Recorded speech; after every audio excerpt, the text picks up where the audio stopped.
guéguerre d'influence dans les coulisses de l'Élysée pour avoir l'oreille d'Emmanuel Macron. Dans un supplément intitulé Les Mormons de Macron, le journal du dimanche raconte comment ceux qui ont été le premier cercle d'Emmanuel Macron et ont œuvré à son ascension, surnommés les Mormons, se sont affrontés avec les proches et des collaborateurs de Brigitte Macron durant le premier quinquennat. Aujourd'hui, plus aucun de ces Mormons, parmi lesquels Sibeth Ndiaye, Benjamin Griveaux, Stéphane Séjourné, Sylvain Faure, Ismaël Emelien, n'est en poste à l'Élysée ou à la tête d'un ministère. Il y a eu une vraie ligne de fracture entre Brigitte Macron et les Mormons, qui ne comprenaient pas son omniprésence aux côtés de celui qu'ils considéraient comme leur créature, résume pour le JDD la journaliste Ava Jamshidi. S'il reconnaît la fracture, le Mormon Sylvain Faure se défend de toute attaque de leur part contre la première dame.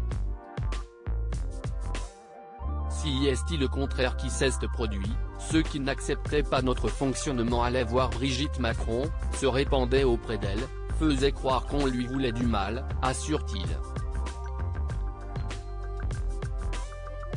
Alors que nous savions pertinemment que la maltraitée aurait été maltraiter le président. Brigitte Macron sous influence? Du côté des Mormons, on pointe du doigt le rôle qu'aurait joué François Bayrou dans cette fracture. Le maire de Pau aurait vu d'un mauvais œil l'influence auprès du président de la République d'un groupe qui n'avait jamais été élu localement, et n'avait même, pour la plupart d'entre eux, fait de politique avant de s'engager auprès du candidat Emmanuel Macron. Pourtant, du côté des collaborateurs de Brigitte Macron, l'hypothèse d'une première dame sous influence amuse. Ses proches expliquent, sous couvert d'anonymat, s'être retrouvés dans l'incapacité totale de travailler avec Sibeth Ndiaye et Ismaël Emelien, notamment.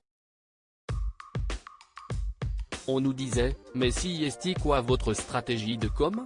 Si est quoi le problème? Vous êtes vraiment des cons, indiquent les collaborateurs de la première dame au JDD. Ambiance. Crédit photo, Gabriel César pour le best image.